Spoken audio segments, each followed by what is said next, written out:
dia, meu amado, bem-vindo de volta à nossa escola bíblica. Nós estamos quase terminando o livro de Atos dos Apóstolos. Então, pega a sua Bíblia, pega o seu caderno de estudos, ora ao Senhor, pede a Ele discernimento, entendimento, conhecimento, sabedoria, pede a Ele proteção, para que nós possamos desvendar dos seus mistérios. Bom, nós paramos no vídeo anterior falando sobre a prisão de Paulo quando ele estava tentando adorar no templo. O tribuno então retira Paulo de lá, Paulo pede para falar, Paulo começa a falar, mas num determinado momento em que ele está falando a respeito dos gentios, do plano da salvação que estava sendo estendido para os gentios, tudo começa de novo. Existia uma questão naquela época que era o tomar testemunho e o tomar informações do prisioneiro. Normalmente, eles faziam isso já com um interrogatório violento, exatamente para que a pessoa já falasse a verdade e apanhasse pouco. Quando o tribuno sugere isso, Paulo diz: opa, pera lá, eu sou romano. E aí ele não podia fazer isso. Ele não pode espancar um cidadão romano. E aí, óbvio que se ele não pode espancar, ele não pode interrogar, porque eles só sabiam interrogar desta forma. Então, como ele teria informações a respeito do que estava acontecendo? Esse tribuno, inocentemente, ingenuamente, ele vai pedir ajuda para o Sinédrio. Olha só, bem lá entre os lobos vorazes, né? Então ele pede ajuda para o Sinédrio e Paulo é levado então para o Sinédrio, né? O comandante lá, o tribuno, leva Paulo e ali ele começa a ser interrogado, começam a fazer todas as cerimônias de declarações e questionamentos, etc, etc, etc. Num determinado ponto, Paulo faz uma declaração e Ananias, que era o sumo sacerdote naquele momento, ele não gosta daquilo que Paulo fala. E ele, irritado com o que Paulo fala, que ele estava longe de Paulo, ele manda que uma das pessoas que está perto de Paulo agrida Paulo, ou seja, bata na boca de Paulo, agredindo exatamente por conta daquilo que Paulo fala. E Paulo responde muito duramente, coisa que ele não poderia fazer porque o sumo sacerdote ele não poderia ser tratado desta forma. Então Paulo pede desculpas, dizendo que ele não sabia que aquela pessoa era o sumo sacerdote, e as coisas começam a ficar cada vez mais tensas. Paulo, muito inteligentemente, ele tenta utilizar-se de uma circunstância que era característica dos dois grupos que formavam o Sinédrio. Então a gente tem lá os fariseus e os saduceus. Os dois formavam o Sinédrio. Se o amado quiser mais informações sobre os saduceus e os fariseus, nós temos um vídeo explicando o que é um, o que é outro, características de um, características do outro. Mas só para que a gente entenda agora. Os saduceus não aceitavam a ressurreição. Eles não acreditavam em algumas coisas, né, anjos, por exemplo, e não acreditavam na ressurreição. E então Paulo utiliza isso para dizer o seguinte: olha, eu estou sendo julgado não pelo que eu fiz, pelo que eu faço, pelo que vocês estão dizendo que eu faço. Na verdade, eu estou sendo julgado porque eu estou acreditando, eu creio que existe ressurreição. Pronto. Aí a confusão é armada. Por quê? Metade do Sinédrio acreditava, metade do Sinédrio não acreditava na ressurreição, e eles começaram a discutir entre si, e começou de novo uma confusão, um tumulto, e o tribuno, não entendendo nada daquilo, pegou Paulo e tirou Paulo dali. Ou seja, ele ficou sem entender o que estava acontecendo, mas tirou Paulo dali porque ele sabia que era um cidadão romano. Paulo, então, é levado para o cárcere, né? Ele fica aprisionado porque o tribuno não sabia ainda o que fazer com Paulo, não sabia o que estava acontecendo e não conseguia saber essas coisas todas. E nesse meio tempo, Deus fala para Paulo: Paulo, tem bom ânimo, Paulo, fica tranquilo, por quê? Como você testemunhou de mim aqui em Jerusalém, importa que você vá para Roma e testemunhe de mim lá em Roma. Isso deu segurança no coração de Paulo. Ele iria para Roma, ele iria diante de César, que era a autoridade máxima do mundo conhecido ali. Roma era a capital do mundo conhecido, né? Era o centro do poder daquela época. Então Deus disse a ele: você vai para lá e você vai testemunhar de mim lá. Ora, enquanto Paulo está preso, enquanto Paulo está tendo este refrigério em relação ao que vai acontecer com ele, Deus dando essa segurança para ele, 40 pessoas, esse número a gente não tem certeza se eram realmente 40 ou se esse número é simbólico ou se efetivamente era mais do que isso, enfim, de qualquer forma, 40 pessoas, eles começam a armar uma situação contra Paulo. Eles inventam o seguinte, eles combinam entre si o seguinte: olha, nós vamos oferecer de novo uma circunstância em que Paulo vem aqui e a gente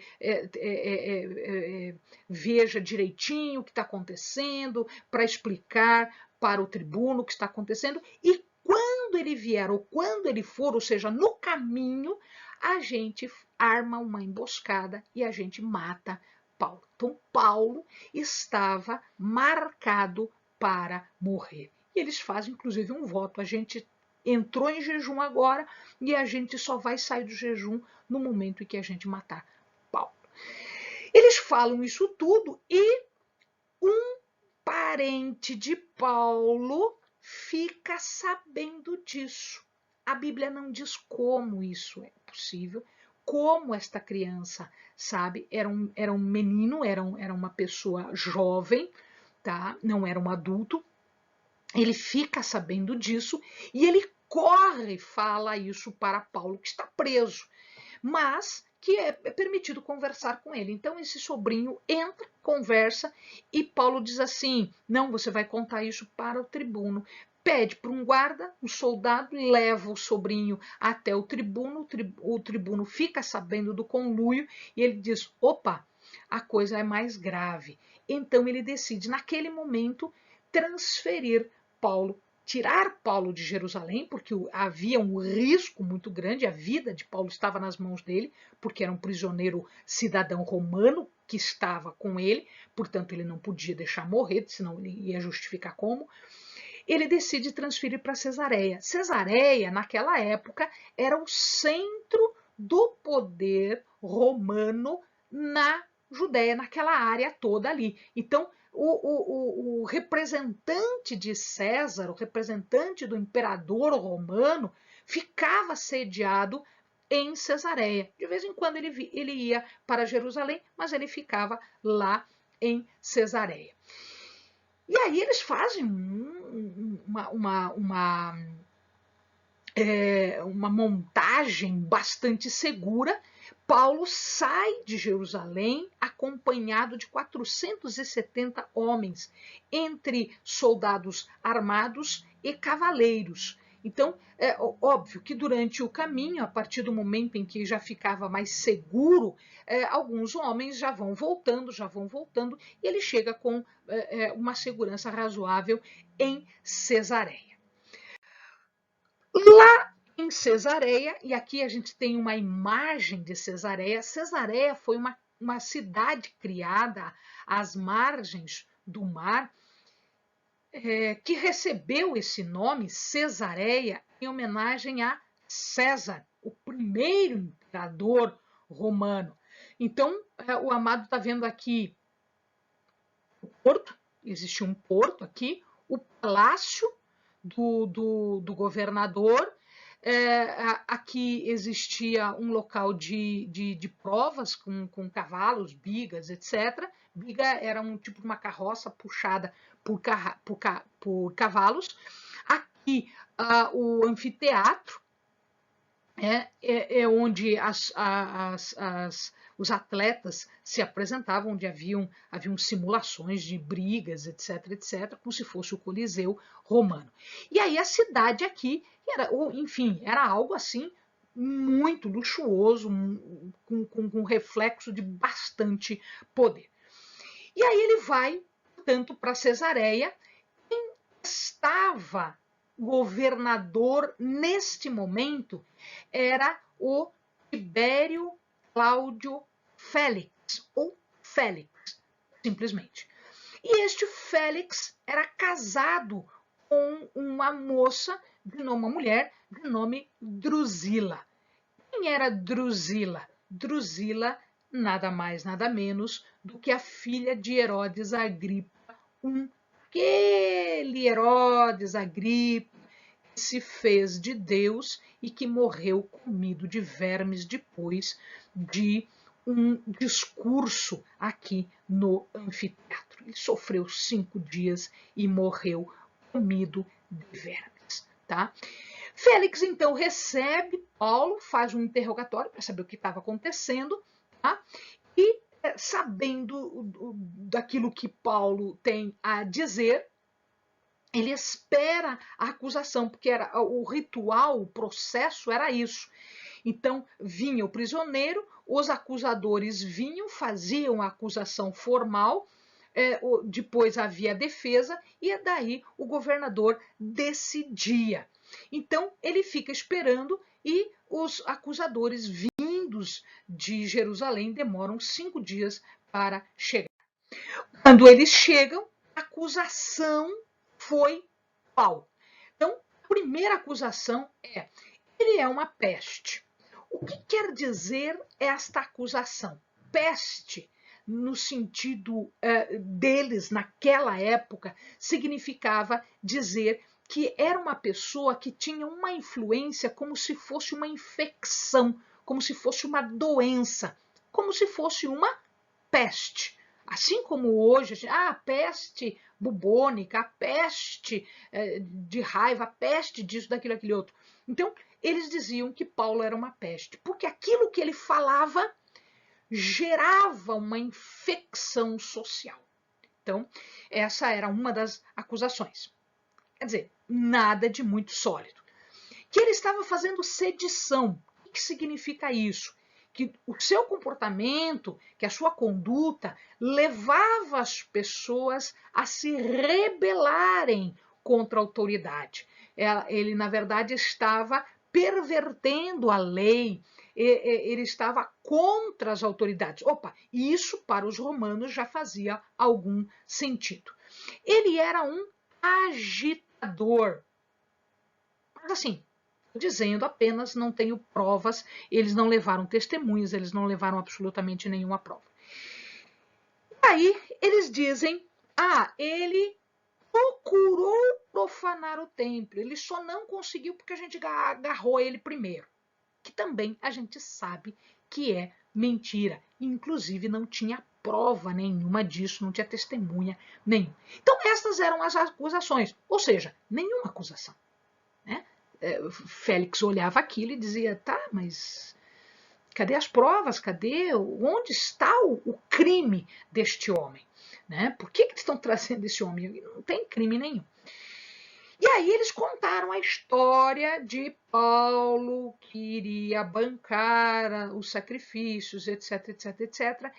E Paulo explicou uma coisa para ele que deixou Félix interessado. Então, veja, Paulo explicou que ele estava há alguns dias já em Jerusalém e ele estava fazendo o seu cerimonial de purificação. Ele estava ali por causa disso. Ele veio para Jerusalém porque ele fez toda uma coleta de ofertas, de dinheiro de todas as igrejas da Ásia e ele estava trazendo este dinheiro para Jerusalém. E isso interessou muito Félix. Porque veja, a corrupção não é uma coisa atual, a corrupção é uma coisa antiga. Quando Félix escutou isso, ele só escutou: Paulo tem dinheiro. Paulo tem dinheiro. Paulo ia pagar o sacrifício daqueles homens.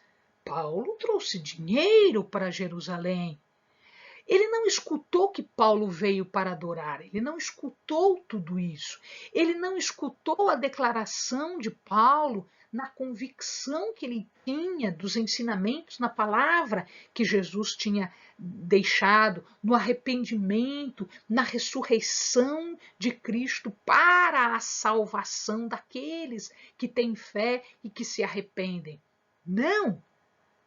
Félix escutou apenas: ele trouxe dinheiro de longe. E Félix brilhou os seus olhinhos, porque ele achava que se ele deixasse Paulo preso um pouquinho, Paulo iria oferecer dinheiro para a libertação. E adia essa decisão dando uma desculpa. Qual era a desculpa? Não, o tribuno precisa me dar mais informações. O tribuno, a gente descobre agora, que tem o nome de Lísias. Lísias era o nome desse tribuno que trouxe Paulo escondido para evitar que Paulo fosse morto. E aí ele fica. Ele não vai até Lísias, ele não pede mais informações, ele fica simplesmente cevando Paulo para ver se Paulo paga para ele ser liberto. Alguns dias depois, Félix vai até Paulo e exige uma conversa com Paulo. E ele leva Drusila junto, porque ele é romano, mas Drusila, filha de Herodes Agripa ela vinha de uma linhagem judia e, portanto, ela teria algum conhecimento daquilo que ele não fazia a menor ideia do que eles estavam discutindo. Paulo prega para ele. Paulo discute, faz a pregação e, em verdade, deixa tudo armado para que Félix e Drusila se convertam. Tá? E ele acaba também falando a respeito de justiça, de domínio próprio e de juízo vindouro. Ou seja, ele também bota o dedo na ferida de Félix e de Drusila. Félix deixa Paulo de molho por 2 anos, esperando que ele pudesse tirar alguma vantagem, seja de Paulo, seja dos judeus. Mas ninguém, simplesmente todo mundo fica quieto, ninguém lhe dá dinheiro para qualquer tipo de decisão. Félix, num determinado ponto, é substituído, ele sai do governo e entra uma outra pessoa de nome Pórcio Festo. Pórcio Festo. E aí, quando entra Pórcio Festo, os judeus aproveitam para relembrar ao governador o caso de Paulo. Paulo estava lá preso, ninguém decidia nada, então os judeus dizem: não, mas agora entrou um novo governador, vamos ver se esse governador decide. E eles reabrem o caso. E Festo enxerga na situação a mesma coisa que Félix viu.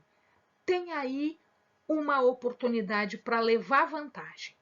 Eu vou tentar ganhar os judeus.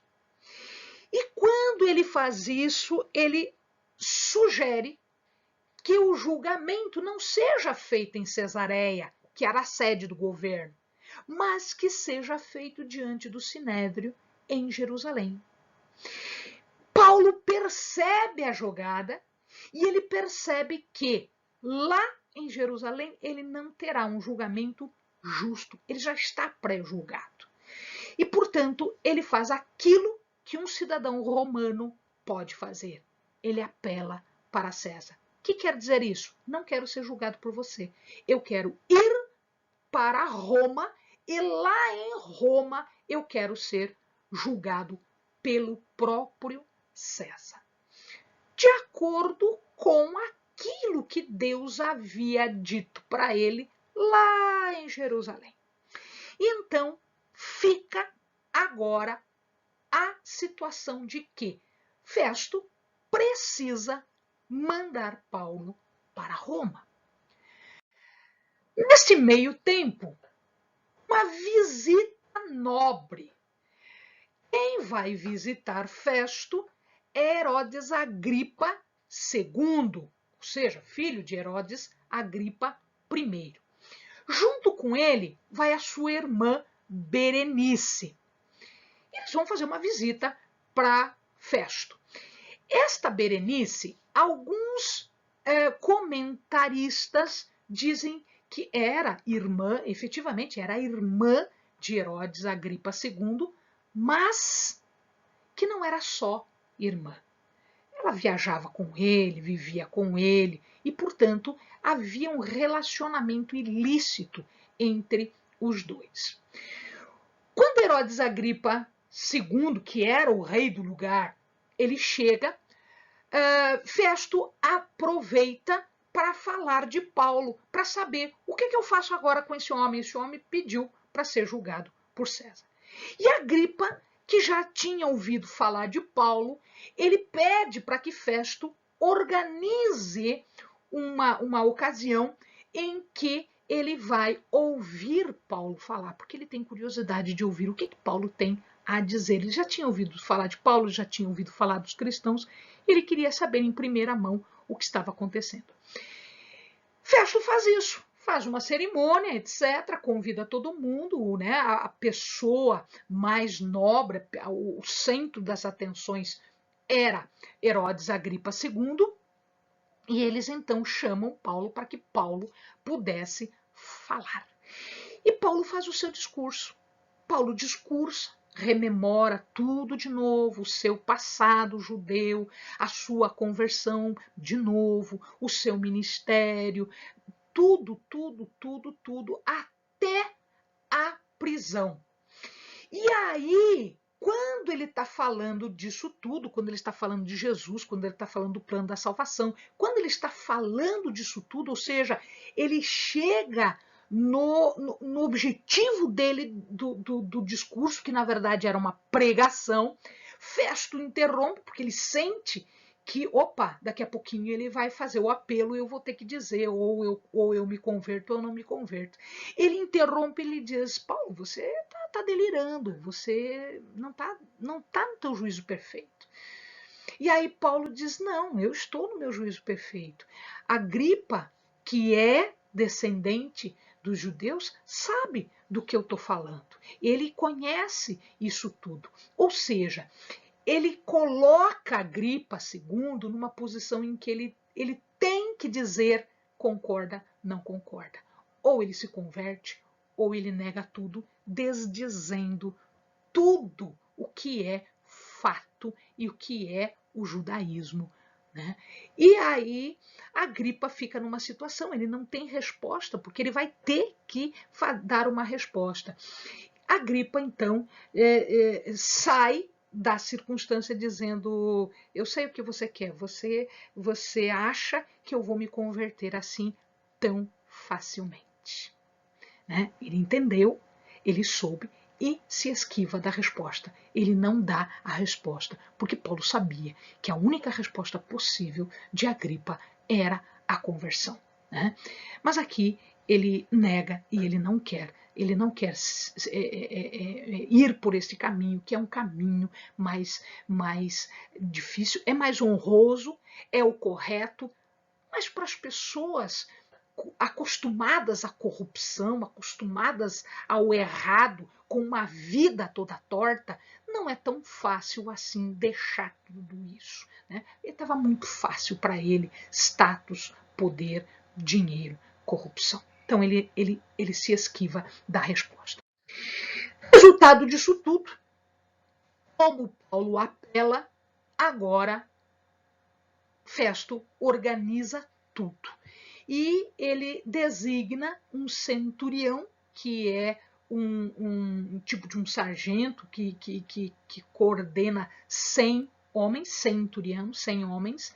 Este homem de nome Júlio, e este é o responsável por levar Paulo para Roma. Ele não leva os 100 soldados, ele leva uma pequena guarnição, um pequeno grupo de soldados. Mas isso é uma história que nós vamos contar daqui a pouquinho, que é a última etapa, a última fase do livro de Atos.